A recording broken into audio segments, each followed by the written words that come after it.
Então pegue aí a sua Bíblia, ligue ela ou abra ela no Velho Testamento, primeiro livro dos Reis. Obrigado.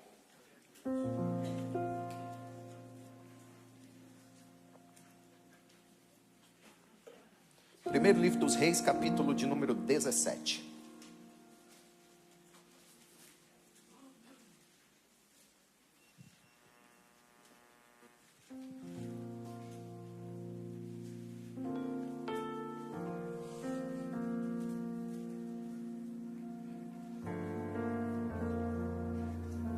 Esse capítulo 17, ele está inserido num período, num momento muito difícil e muito complicado da história do povo de Deus. Porque o rei da nação, o rei na época Acabe, ele se casa com uma mulher de uma nação estrangeira, de um reino estrangeiro. E essa mulher traz alguns hábitos, alguns costumes, alguns comportamentos com ela e junto com a sua comitiva. E esses hábitos, costumes e comportamentos começaram a corromper o povo e corromper a nação. Os hábitos, os costumes e os comportamentos que ela trouxe com ela foram associados ou eram ligados à sua adoração, ao Deus falso que ela adorava. Então ela traz uma divindade falsa, enganosa e mentirosa para o povo. E ela começa a dizer assim para o povo: ó, vocês estão vendo esse aqui? Esse aqui é o Deus de vocês. É esse aqui que sustenta vocês. Tudo que vocês precisam de provisão, de bênção, vem desse Deus aqui. Então vocês têm que adorar ele aqui. Vamos adorar Baal, vamos adorar Azera. Esse aqui são os ídolos, são os deuses que têm abençoado a vossa terra. E muita gente se vendeu, muita gente se corrompeu e trocou a adoração ao Deus verdadeiro pela adoração enganosa, mentirosa a esses ídolos, a esses falsos deuses. Como resultado, o povo que era para ser o povo de Deus já não era mais o povo de Deus. Havia trocado o Senhor, havia virado as costas para o Senhor. Então Deus precisa despertar o povo, precisa acordar o povo. Deus precisava fazer algo para trazer o povo de volta. Guarda isso no seu coração. O desejo dele, o desejo de Deus, o desejo do Pai foi sempre ter os seus filhos na sua presença. Desde o livro do Gênesis, todas as páginas do Novo Testamento, do Velho Testamento, é Deus indo atrás e chamando o seu povo, chamando seus filhos, chamando suas filhas, resgatando os seus e dizendo: venha, eu estou atraindo vocês, venham para mim, volte-se a mim. Então toda a história é essa, é Deus atraindo, é Deus chamando, é Deus com os seus braços fortes, com a sua voz de amor, atraindo, chamando os seus filhos de volta à sua presença. E o povo não estava querendo dar ouvido a esse chamado, o povo não estava interessado em ouvir esse chamado e esse clamor. Então, como o povo não estava ouvindo a voz, diga assim: não ouvi a voz, Deus agora vai falar através das circunstâncias. Que é assim, irmão, Jesus vai falando, vai falando, vai falando, vai chamando, e aí a gente vai endurecendo o coração, ouvido, não, isso não é comigo, isso não é para mim. Ser muito novo para servir a Deus, já viu essa? Aí depois assim, comecei a trabalhar agora para servir a Deus, tem muitos projetos para servir a Deus, e a gente sempre arruma uma desculpa: estou cansado demais para servir a Deus. Aí depois assim, agora nasceu os filhos, é difícil de servir a Deus. Olha, casado de novo, olha, agora mudei de país, está difícil de servir a Deus. Olha, troquei de trabalho. Então o ser humano vai sempre arrumando uma desculpa, vai sempre dando uma desculpa para não se comprometer, fugindo, ignorando a voz e o chamado do Senhor. Aí, como o povo não ouve a Deus, não ouve o Senhor, o que Deus vai fazer? Vai falar através das circunstâncias. Ele vai usar os acontecimentos para chamar a atenção do povo. Deixa eu falar uma coisa para você. Se você não percebeu, Jesus tem usado algumas circunstâncias para chamar a sua atenção. Ele tem usado algumas coisas para ver se dá um clique e você para. Opa, esse negócio aí não é normal não. Você já percebeu que às vezes Deus usa as coisas à nossa volta para chamar nossa atenção e nos despertar? Já percebeu que às vezes Jesus vai usar acontecimentos na família, no trabalho, até no país, para ver se liga um interruptor, se carrega um botãozinho dentro de nós, para nós acordarmos e despertarmos para uma nova realidade. O que vai acontecer? Verso de número 1. Deus vai enviar um profeta. Então Elias, o tesbita dos moradores de Gileade, ele disse a Acabe: tão certo como vive o Senhor, o Deus de Israel, perante cuja face estou, nem orvalho e nem chuva haverá nesses anos, segundo a minha palavra. O que Deus vai usar para falar com o povo? Diga assim: uma seca. O que Deus vai usar para falar com o povo? Marca aí, não haverá orvalho e nem chuva. Não haverá orvalho e nem chuva. Não podemos generalizar, é óbvio, mas sabia que tem gente que está vivendo na seca por causa de rebeldia e desobediência? É verdade. Tem gente, não podemos generalizar, mas existem casos de seca que é por causa de teimosia. Então toca no teu vizinho e diga assim: não seja teimoso. Você pode ir para a terra seca. É verdade, não pode ser teimoso, porque os teimosos vão para a terra seca. Vamos seguir. Verso de número 1, continua. Verso de número 2.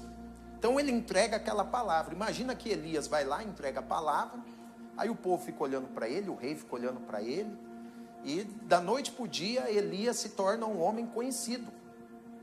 Ele vai se tornar um homem extremamente conhecido na nação, vai arrumar alguns inimigos. Você acha que o rei fica feliz com uma palavra desse tipo? Você acha que o rei, as pessoas gostaram dessa palavra que Elias liberou? Ninguém gostou, gente. Então ele fica conhecido e também cria um monte de inimigos. E agora vai acontecer algo. Veio a palavra do Senhor dizendo: Elias, retira-te daqui. Marca isso, retira-te daqui. E vai para o lado oriental e esconde-te junto à torrente do Querite, fronteira do Jordão. Você vai beber da fonte, e eu ordenei aos corvos que ali mesmo te sustentem. Marca aí o verso 3. Retira-te e vai. Grifa isso. Retira-te e vai. Diga assim: retira-te, vai e se esconde. 3 palavras, 3 direções que Deus deu para ele: retira, vai e se esconde. Agora olha o verso de número 5. O texto diz que Elias foi. Isso. O texto diz que Elias foi. E aqui tem algo maravilhoso. O que ele profetizou? Ele não profetizou uma seca? Amém? Ele não profetizou que viria um tempo de grande seca? Amém? Então o que Deus está falando assim? Elias, a seca está vindo aí para os teimosos e rebeldes. Mas se você ouvir a minha voz e obedecer a minha voz, eu vou cuidar de você. Então, essa frase não é minha, entendeu? Não é minha, mas ela cabe muito bem aqui. Quem anda na direção sempre vai encontrar provisão. Anota aí. Quem anda na direção vai encontrar provisão. Glória a Deus. Então, o que Elias tinha que fazer? Anota aí. Elias tinha que se alinhar com Deus. É a melhor decisão que alguém toma na vida: se alinhar com Deus, andar na direção de Jesus, andar na direção que Deus tem para ele, na direção que Deus tem para ela. Então o texto diz que Deus fala: Elias, vai nessa direção, se esconda, retira-te. E ele não questiona, ele simplesmente vai.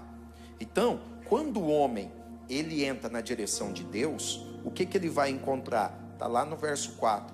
Vai beber água da torrente e os corvos vão te sustentar.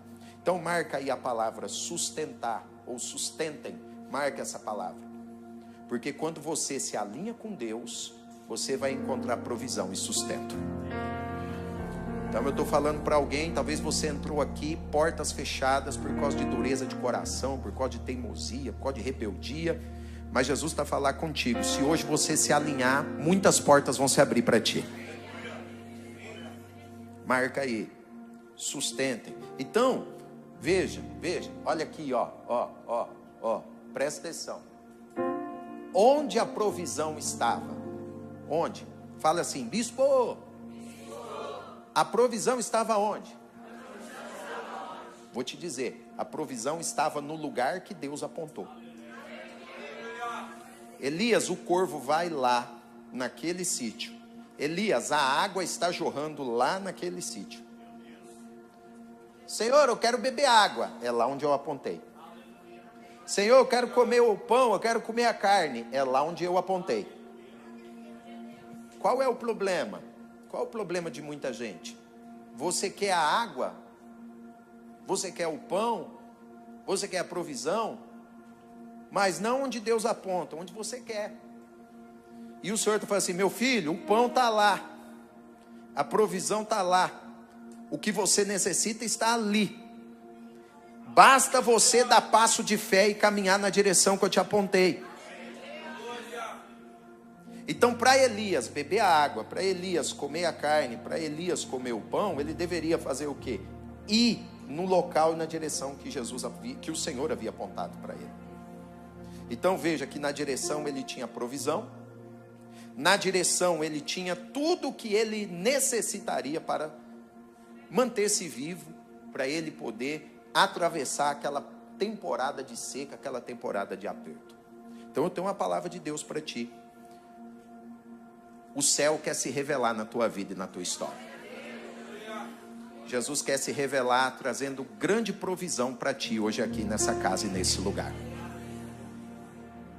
O que mais Elias encontrou na direção de Deus? O que mais? Está lá no verso número 3. O texto diz que Deus mandou ele se esconder. Diga assim, se esconder. Onde está aí, esconde-te, você grifou, escreve em cima, proteção. O que era o esconderijo? O esconderijo era uma proteção. Por que Deus estava pedindo para Elias se esconder? Porque no esconderijo ele estaria protegido. Ele estaria protegido. Então tem hora na nossa vida que a gente quer aparecer. E Jesus está falando, eu quero que você se esconda. Tem hora na nossa vida que nós queremos estar na capa das revistas. E o Senhor está dizendo, não, eu quero que você se esconda. Porque esse tempo que eu estou te escondendo, eu estou te protegendo, eu estou te guardando. Muitas pessoas questionam a vida de Jesus. O que Jesus fez quando ele era um menino? Não tem nada registrado, não tem nada escrito. Jesus com 7 anos de idade, o que ele fez? Diga aí para o teu vizinho, ele estava escondido. O que Jesus fez com 16 anos de idade? Diga para o teu vizinho, estava escondido.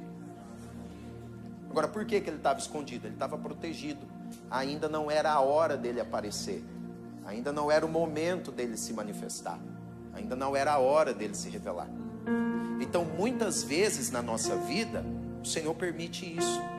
Tempos e períodos em que nós não estamos esquecidos. Você não está esquecido. Você não está esquecida. Você não foi deixado de lado. Você não foi deixada de escanteio. O Senhor está dizendo assim, eu só te escondi para te proteger. Pega na mão de alguém e diga assim, ó, Deus te escondeu para te proteger, para cuidar de ti.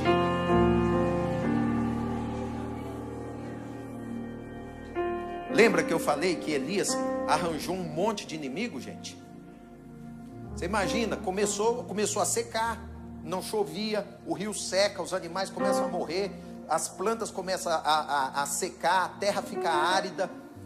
Dali a pouco está todo mundo bravo. E é assim, ó, as pessoas não olhavam para elas e diziam assim, está seco porque nós nos afastamos daquele que manda a chuva. Não era isso que o povo falava.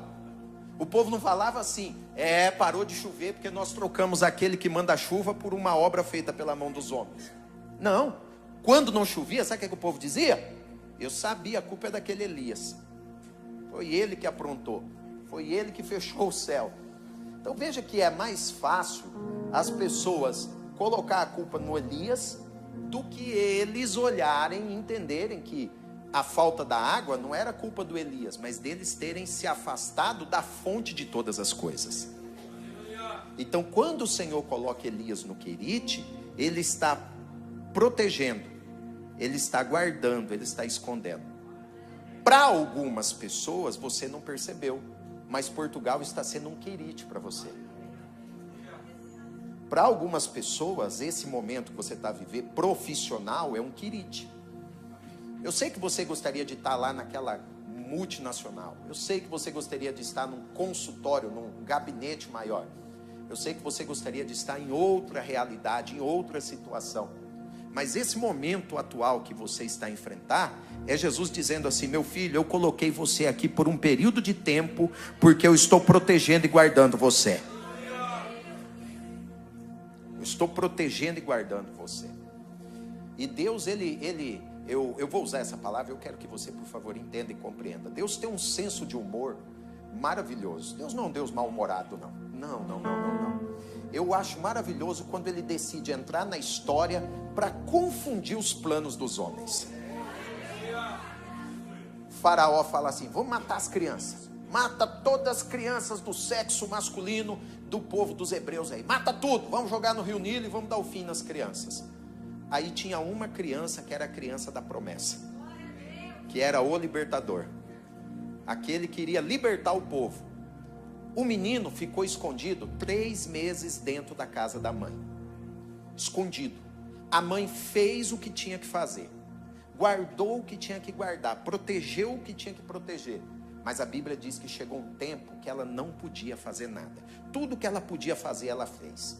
Tudo que estava ao alcance das mãos dela, ela fez. Chegou uma hora, ela falou assim: Senhor, até aqui eu pude fazer, daqui para frente eu não posso mais. Aí ela vai pegar um cestinho, uma arquinha de junco, vai passar um betume, um revestimento por dentro, por fora, vai preparar ali um ambiente seco e quente, confortável, e vai pôr o bebê e vai jogar o bebê nas águas do rio Nilo. O que acontece?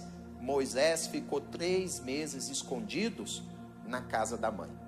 Bom, a história você já sabe. Ele vai ser recolhido pela filha de Faraó, vai ser criado pela filha de Faraó, vai ser um filho da filha de Faraó, e agora o libertador, aquele que vai libertar o povo de Faraó, Deus vai permitir que ele venha crescer dentro da casa de Faraó. Você quer plano e projeto mais ousado do que esse? Faraó, vou colocar dentro da tua casa aquele que vai te derrotar 80 anos depois. Faraó, eu vou esconder dentro da tua casa, você vai dar comida, você vai dar bebida, você vai dar roupa, você vai cuidar dele, ele vai crescer dentro da tua casa, eu vou esconder. Então você tem que entender isso, como que Deus trabalha. Talvez Jesus colocou você numa situação e você está lá bravo, chutando parede, resmungando, murmurando, querendo sair, revoltado, e o Senhor está dizendo: calma! Estende a mãozinha para alguém e fala: calma. Fala para ele assim: você pode ser o próximo Moisés. Pode ser o próximo Moisés, você não sabe. Glória, você não sabe. Você pode ser o próximo Moisés. Eu me lembro que, e eu vou contar isso aqui, e eu quero falar primeiro aqui, já dizer, eu amo esse país, eu amo essa nação, eu amo os portugueses, africanos, eu amo todos os povos. Isso é só para você entender, não tem problema nenhum. Essa terra é a terra que Deus me deu, a terra está no meu coração. Eu oro por esse país, jejum por esse país, e eu acordo de madrugada para abençoar esse país. Vou lá na varanda do meu apartamento, lá 3 da manhã, estou com a mão estendida, abençoando lá a ponte, para ninguém pular daquela ponte, abençoando os prédios. Eu amo essa terra. Mas você sabe as dificuldades de migrar, não? Às vezes tem alguns problemas, algumas coisas. E eu me lembro que uma vez, numa situação na rua, uma pessoa pegou e falou assim para mim: volta para tua terra, volta lá para a favela. Pronto, isso não tem mágoa, estou só te contando a situação. E na hora eu fiquei triste. Aí quando eu estava saindo assim, o Espírito de Deus falou desse jeito comigo: não fique triste, não leve isso para o coração. Porque hoje você está escondido aqui nessa terra. Mas através de você eu vou fazer uma obra muito grande que vai crescer e vai abençoar Portugal. Então hoje eu sou uma bênção para essa nação. Toque em alguém e diga: você é uma bênção para essa nação. Então se você está lá no trabalho, calma, você está escondido lá. Deus vai fazer você crescer lá. E você será uma bênção maior nessa nação.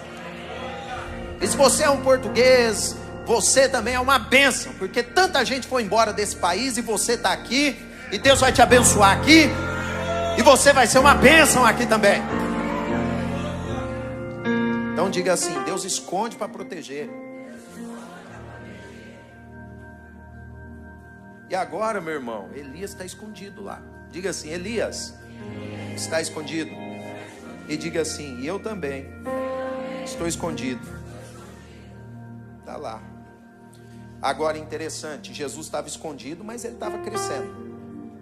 Moisés ficou escondido e ele estava crescendo. E você escondido, o Espírito de Deus está fazendo você crescer. O que acontecia?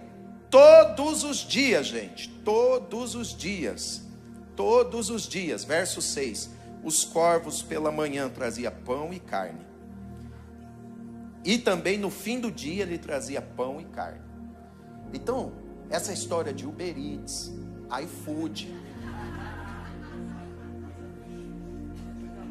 isso é antigo. Isso que eu falo, é verdade. Se as pessoas lessem mais Bíblia, ia descobrir, tá tudo aqui, ó. O primeiro Uber Eats, iFood da história tá aqui, irmão. Não errava a morada, sem GPS, não é? E detalhe, não comi o pão e a carne do Elias.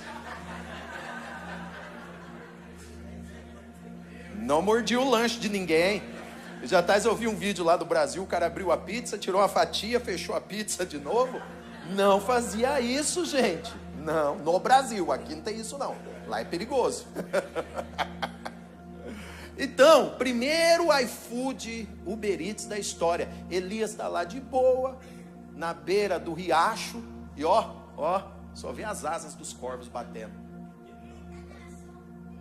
Esse é o garçom, poderoso.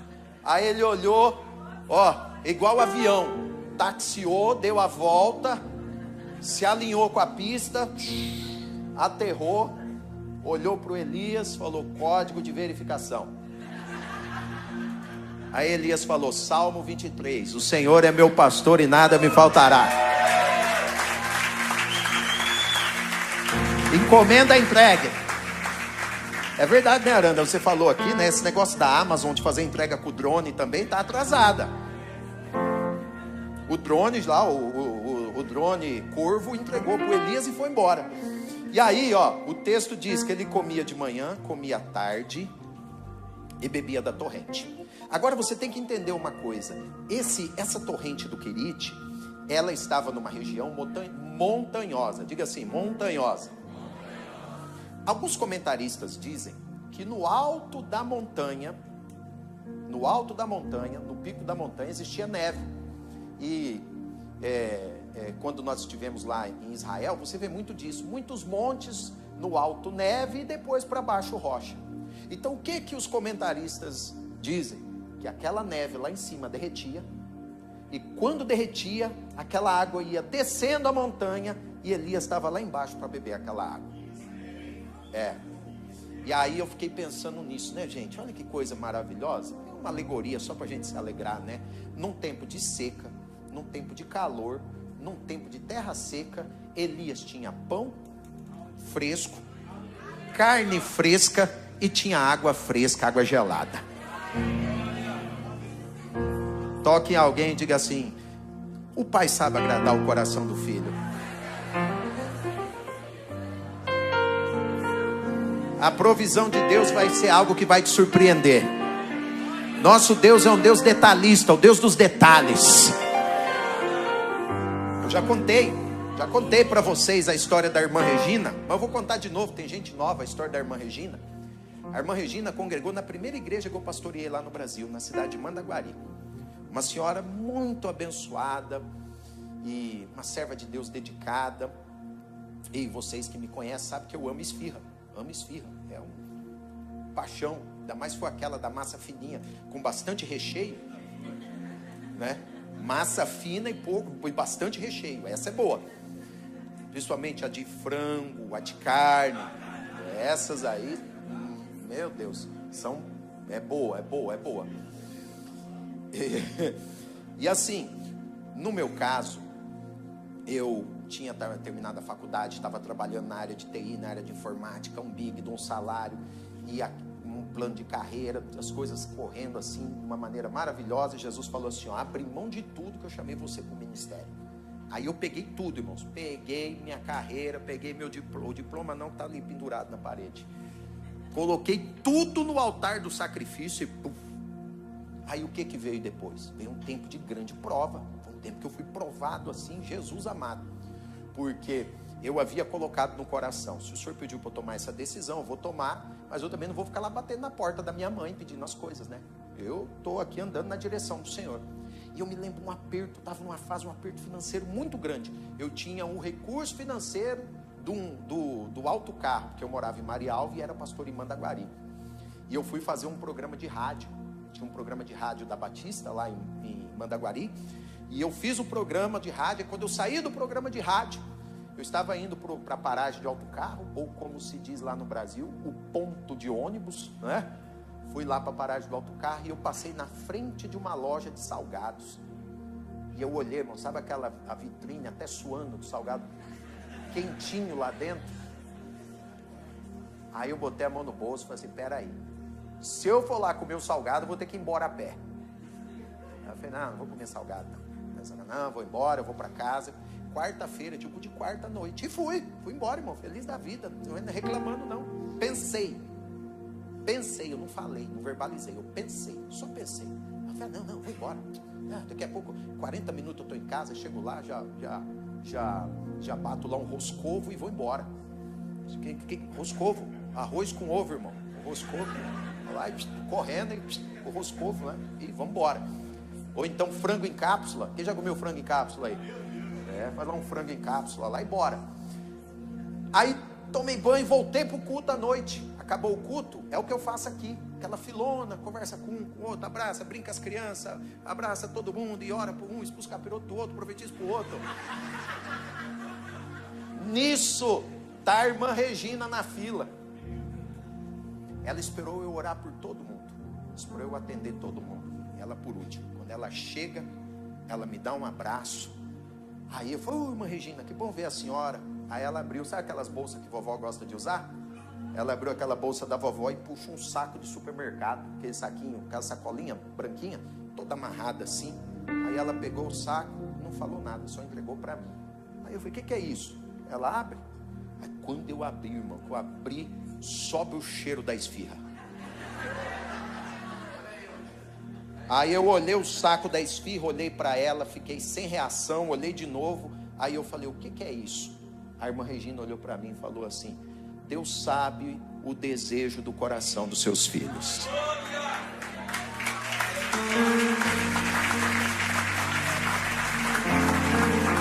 O Pai sabe o coração, o desejo de cada um dos seus filhos. Talvez você está aqui hoje e Jesus vai levantar uma irmã Regina que vai mostrar o cuidado de Deus na tua vida. Talvez você está aqui e Jesus vai levantar uma irmã Regina que vai mostrar o cuidado de Deus pela tua vida. Eu vou falar de novo. Deus vai levantar uma irmã Regina e vai mostrar para você. Ele sabe o que você gosta, Ele sabe o tamanho, Ele sabe a cor, Ele sabe o modelo, Ele sabe tudo.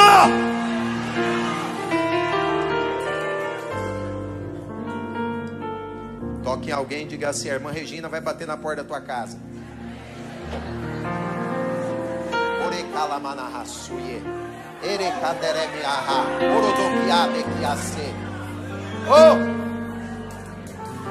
E isso não tem nada a ver com dinheiro. Não tem nada a ver com dinheiro.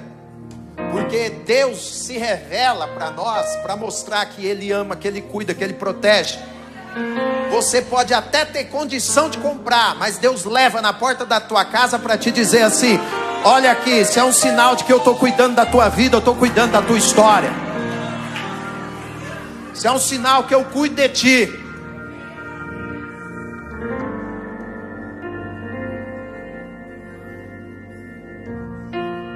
Diga comigo: bebi a água da fonte, comia pão e a carne que os corvos traziam. Agora o verso 7. Mas passado alguns dias, é o que ninguém quer isso aqui, ó. Vou contar até 3, você vai ler essas duas palavras aqui, ó. Tá bom? 1, 2, 3. A torrente secou. Aí agora você vira para alguém e pergunta assim: por que a torrente seca? A torrente é o rio, é o ribeiro. Por que o rio seca? Esse rio aqui não estava trazendo água para Elias, amém? Esse rio não estava sustentando Elias, amém? Esse rio não trazia o cuidado para Elias, amém?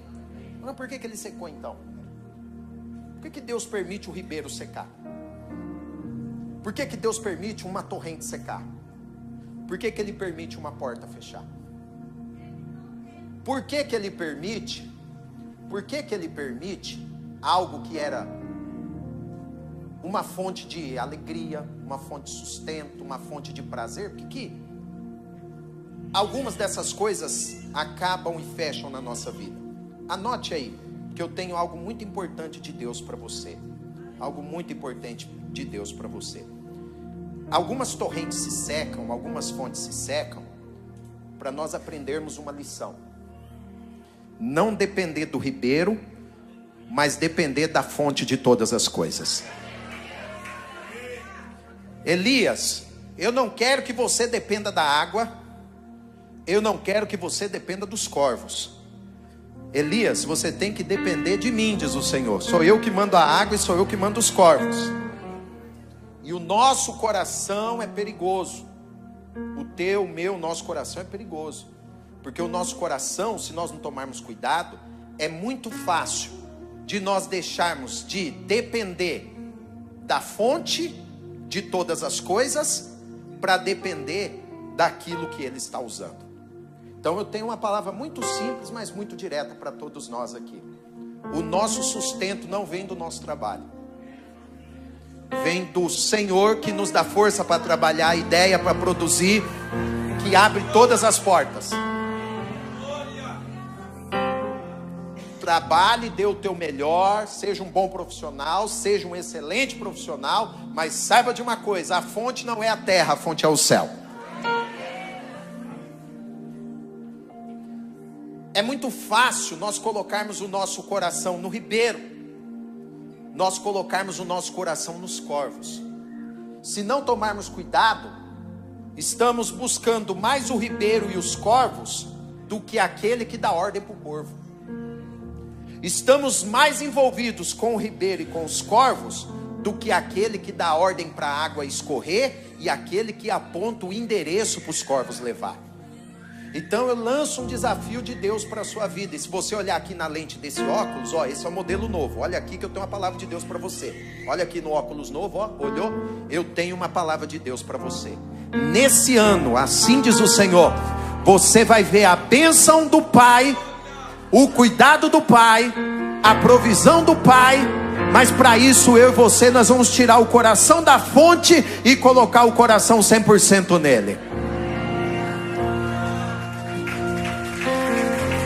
Não dependa da fonte, dependa daquele que criou a água. Não dependa dos corvos, dependa daquele que deu ordem para os corvos. Não dependa da água de baixo, mas dependa da fonte de água viva.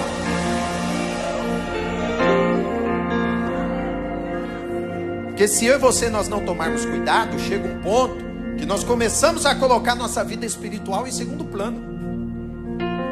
E o ribeiro passa a ficar em primeiro lugar. Quem é o número 1 da minha vida? O ribeiro que está me dando água gelada. Quem é o número 1 da minha vida? Os corvos que estão trazendo pão e carne. Então agora, Elias está tendo essa lição. Diga aí, qual é a lição, bispo? o que funciona hoje pode não funcionar amanhã. Tem coisa que está jorrando água hoje e não é garantia que vai jorrar água amanhã. Qual é a lição, bispo? O que dá lucro hoje pode não dar lucro amanhã. Tem coisa que nesse exato momento dá lucro, mas qual a certeza que daqui 1 ano, 5 anos vai continuar a dar lucro? Qual é a lição, bispo, que nós aprendemos aqui? Tem gente que é comprometido contigo hoje, tem uma aliança de fidelidade contigo hoje, mas não dá para ter certeza que essa pessoa vai ser a mesma amanhã. Por isso, Elias, eu estou te ensinando isso. As coisas mudam, o mercado muda, as pessoas mudam, mas Elias, eu sou o mesmo. Veja a mudança das coisas de 5 anos para cá, 10 anos para cá. Veja a mudança nos últimos, nem vou falar nos últimos 20, 25 anos. Vamos pegar dos últimos 5 anos, a evolução, a mudança das coisas. Então, as coisas estão numa mudança constante, numa evolução constante. Mas o Senhor está mostrando para Elias: Elias, enquanto coisas perdem o valor, enquanto situações vão perdendo a importância e o significado, eu sou o mesmo. Então era isso que o Senhor estava revelando para Elias. Elias, você tem que estar conectado comigo e não conectado com o rio. Elias, você tem que estar dependente de mim, não dependente dos corvos. Elias, você tem que ser grato a mim e não ficar na dependência de rios, ribeiros e corvos. Ei, palavra de Jesus para ti: o ano está acabando, então celebre a Jesus e agradeça a Ele por cada rio que jorrou e por cada rio que secou. Agradeça a Jesus por cada corvo que voou e por cada corvo que deixou de voar.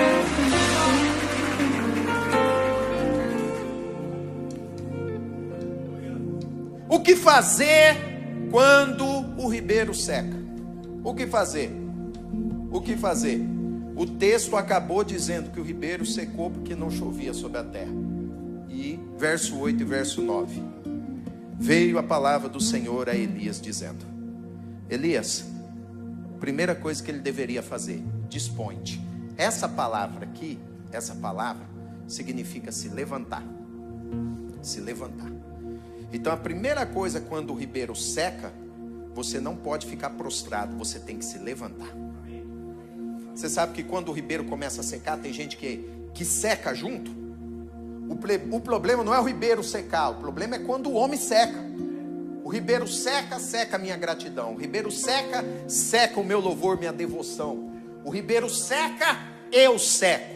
O problema não é o ribeiro seco, o problema é um marido seco, uma esposa seca, o problema é um filho seco, o problema é um pastor seco, o problema é uma igreja seca, o problema são pessoas secas. Elias, o ribeiro seca, mas você não vem a secar não, Elias.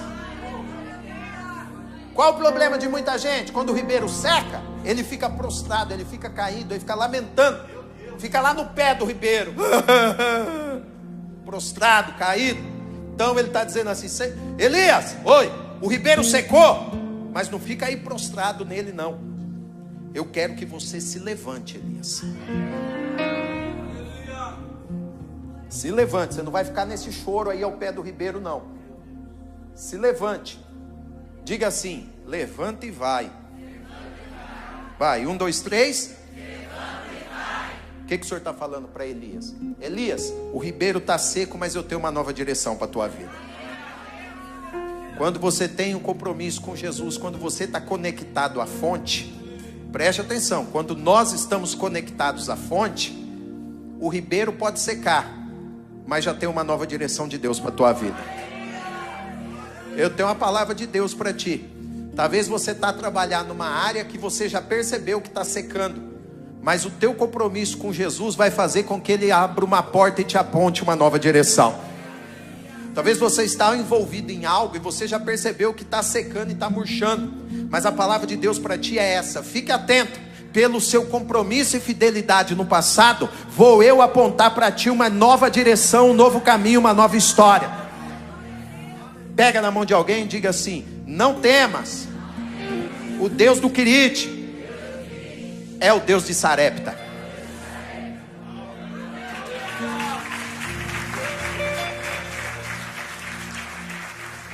Então eu falo agora aqui para todos os profissionais aqui, os nossos advogados, o pessoal que trabalha com legislação, com legalização, para todos vocês que estão espalhados aí. Ninguém precisa levantar a mão, que eu sei que tem vários aí no meio. Uma palavra de Deus para vocês. Eu sei que as leis estão mudando, as coisas estão ficando difíceis, as coisas estão ficando complicadas, mas o Jesus que cuidou de vocês há 2, 3, 4, 5 anos atrás, vai continuar dando instrução, direção, apontando caminho, mostrando as vírgulas, os pontos e vírgulas, direcionando vocês no trabalho, para vocês fazerem o melhor trabalho e abençoar o povo nessa terra. Não vai faltar água, não vai faltar pão, não vai faltar nada para ninguém. Não vai. Não vai. Tem um monte aí espalhado aí, no fundo, no meio. Entendeu? Ponta o dedo para alguém e diga assim, ó: o Deus do Quirite é o Deus do teu Sarepta.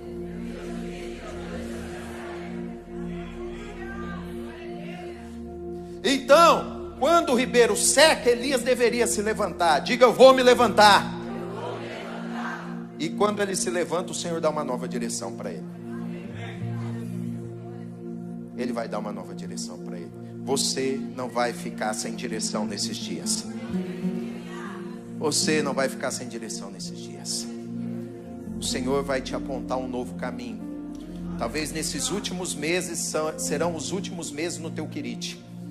Outubro, novembro, dezembro pode ser os últimos 3 meses no teu Quirite. E você já vai começar o ano numa Sarepta, num novo ambiente, numa nova situação, numa nova realidade. E o que eu quero te dizer para você: não se assustar, porque você verá o cuidado e a bondade do Senhor nessa terra. Elias recebeu uma nova direção, uma nova oportunidade, ou seja, uma chance de continuar. Uma chance de continuar. Feche seus olhos. Porque quando o riacho seca, o que Deus estava falando para Elias? Fique com seus olhos fechados. Elias, o fim do riacho não é o fim da sua vida. O riacho secou, mas você ainda continua. O riacho secou, mas eu tenho promessa na tua vida. O riacho secou, mas eu ainda tenho um plano contigo. Elias, o riacho secou, mas eu ainda sou responsável por ti. Elias, os clientes acabaram, mas eu ainda tenho promessa. Elias, as coisas ficaram mais difíceis, mas o milagre vai ser maior. Elias, o riacho secou, mas eu vou te surpreender daqui a alguns dias. Fechou a porta do Quirite, mas eu estou abrindo uma porta em Sarepta para você. Coloque a mão no seu coração. E eu quero que você ore nesse momento. E você vai orar, você vai dizer assim: meu Jesus, me perdoe das vezes que eu dependi mais do ribeiro do que do Senhor. Meu Jesus, me perdoe as vezes que eu confiei mais no corvo do que em ti. Meu Jesus, me perdoe as vezes que eu dependi mais da fonte da terra do que da fonte do céu. Meu Jesus, me perdoe das vezes que eu dependi mais dos homens do que de ti, do que eu fui mais grato aos homens do que ao Senhor. Me perdoe, Jesus. 1 minuto para você orar. 1 minuto, 1 minuto, 1 minuto, 1 minuto, 1 minuto, 1 minuto, 1 minuto, 1 minuto, 1 minuto, 1 minuto.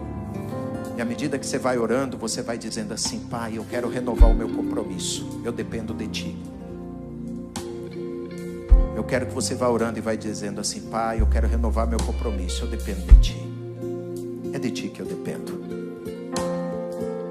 É o Senhor que é a minha fonte. Vai declarando e vai dizendo: as minhas fontes estão em ti. O meu sustento vem de ti. É o Senhor que me mantém de pé. É o Senhor que me dá força para acordar. É o Senhor que me dá capacidade, sabedoria para produzir. É o Senhor que me dá ânimo, me dá disposição para se manter de pé. Isso. E vai declarando e vai dizendo assim: eu não confio em carros, eu não confio em cavalos, eu confio no Senhor. É em ti que eu confio. Vai orando, vai orando, vai orando. Jesus, a tua igreja está a renovar um compromisso contigo. Nós, como igreja, estamos a renovar o pacto, o compromisso com o Senhor. Nós estamos a renovar o nosso compromisso contigo hoje aqui, Salvador. Nós estamos a renovar o nosso pacto, a nossa aliança, o nosso compromisso contigo hoje aqui nessa casa. Nosso compromisso de devoção, nosso compromisso de amor, nosso compromisso de dependência. É de ti que dependemos, é do Senhor somente, de mais ninguém. Perdoa, meu Jesus, as vezes que nós confiamos mais no ribeiro, às vezes que nós valorizamos mais os corvos. Perdoa, meu Jesus, quando nós colocamos o ribeiro em primeiro lugar, os corvos em primeiro lugar na nossa vida. Mas hoje nós estamos aqui a nos arrepender e a clamar, porque a nossa confiança está em Ti, os nossos olhos estão em Ti. Uns confiam em carros, outros confiam em cavalos, outros confiam em ribeiros, mas nós confiamos no Senhor. A nossa dependência vem de Ti. É o Senhor que nos dá fôlego de vida, é o Senhor que nos dá saúde, é o Senhor que nos dá sabedoria, é o Senhor que nos dá capacidade, é o Senhor que nos deu os dons e as habilidades. Tudo vem de Ti. Então nós queremos nos conectar ao Senhor, conectar a Ti. O Senhor é a nossa fonte, o Senhor é a nossa provisão. É o Senhor, é o Senhor, é o Senhor. Por isso eu oro abençoando a todos. Se tem alguém aqui que estava ou está num querite que secou ou está secando, eu oro pela abertura da porta da Sarepta. Eu oro pela abertura dessas portas para o teu povo, porque o Deus que cuidou numa etapa do passado é o Deus que vai cuidar dessa etapa. Eu oro, Espírito Santo, para que o Senhor venha cuidar, o Senhor venha revelar o teu cuidado, a tua provisão. Elias viu Deus nos corvos, viu Deus em Sarepta, e nós vamos ver o teu cuidado em 25, vamos ver o seu cuidado em 26. O Senhor é o Deus das estações, é o Deus dos anos, é o Deus dos tempos, está acima de todas as coisas. Nós te adoramos. Eu oro para que pessoas aqui venham ser surpreendidas com a irmã Regina, que uma provisão sobrenatural venha bater a porta dele, venha bater a porta dela. Eu oro para que uma resposta do Senhor, algo que vai ser tão pessoal que essa pessoa vai ficar assustada, porque ela vai dizer assim: isso aqui só podia ser Deus, só podia ser o Espírito de Deus. Eu oro para que ela venha ser surpreendida, ele venha ser surpreendido. Eu oro para que ele e ela venham ser surpreendidos, Jesus, por esses dias, por uma resposta poderosa do Senhor. Eu oro, Pai, eu oro